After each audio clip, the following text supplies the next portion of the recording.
Family outing airport எப்பவுமே நமக்கு fast track தான். ரூபாய் 50 டிஸ்கவுண்ட் ஆக பெறுங்கள்.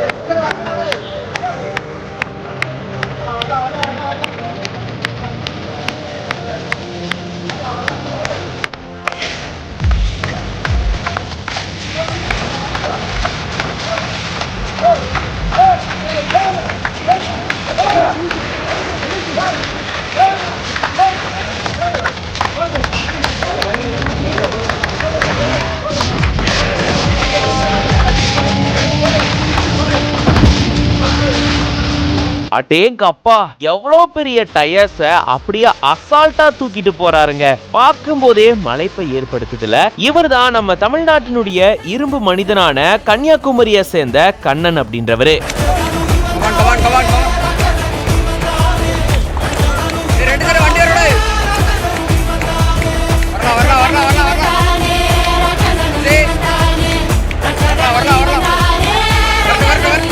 இவருடைய பல வீடியோக்கள் சமூக வலைதளங்கள்ல ஏற்கனவே வைரலா இருக்கு. லாரியை இழுக்கிறது, பயங்கரமான எடையை தூக்குறதுன்னு மக்களை அப்படியே மெய்சிலிர்ப்புல ஆழ்த்தினவர் தான் இவரு. 2024ஆம் ஆண்டுக்கான உலக இரும்பு மனிதன் போட்டியில பங்கு பெற இவரு தேர்வு செய்யப்பட்டிருக்காரு. அதுக்கான பயிற்சியில தான் இவரு ஈடுபட்டிருக்காரு. அதாவது ராட்சச டயரை தோல்ல சுமந்து கிட்டத்தட்ட 30 மீட்டர் தூரம் நடந்திருந்திருக்காரு. அது மட்டும் இல்லாம அந்த 2 டயரையும் தலைக்கு மேல தூக்கி கடற்கரையில செங்குத்தான இடத்துல நடந்து இப்படிப்பட்ட பயிற்சி அவர் மேற்கொண்டிருந்திருக்காரு. 2 டயரையும் தலைக்கு மேல தூக்கி படிக்கட்டுல ஏறியும் பயிற்சியில ஈடுபட்டிருந்திருக்காரு. போன வருஷம் அதாவது 2023ல உலக இரும்பு மனிதன் போட்டி பஞ்சாப்ல நடந்திருக்கு. இதுல கலந்துக்கிட்டு இந்தியா சார்பில் வெள்ளி பதக்கம் பெற்றிருந்திருக்காரு. இது மட்டும் இல்லாம 2023ஆம் ஆண்டு அர்னால்டு உலக இரும்பு மனிதன் போட்டிக்கு தமிழக வரலாற்றிலேயே முதன்முறையா தேர்வாகி ஸ்பெயின்ல தன்னுடைய திறமையை வெளிப்படுத்தி இருந்திருக்காரு. இப்போ 2024ஆம் ஆண்டு போட்டிக்கு தான் தீவிர பயிற்சியில ஈடுபட்டு வராரு. இவர்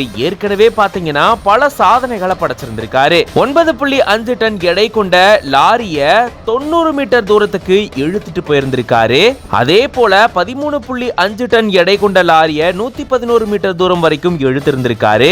2 ஷைன் பைக்குகளை தோல்ல சுமந்து 42 மீட்டர் வரைக்கும் நடந்து போயிருந்திருக்காரு. அதே போல 370 கிலோ அளவிலான எடை கொண்ட காரையும் தூக்கி நடந்து சாதிச்சு காட்டியிருந்திருக்காரு. இப்படி பல சாதனைகளை படைச்ச இவரு அடுத்து நடக்க இருக்கக்கூடிய உலக இரும்பு மனிதன் போட்டியில பங்கெடுத்துக்கிறதுக்காக இப்படி தீவிரமான பயிற்சியில ஈடுபட்டு வராரு. இவரு வெற்றி பெற நம்ம வாழ்த்துக்களை தெரிவிச்சிடலாம்.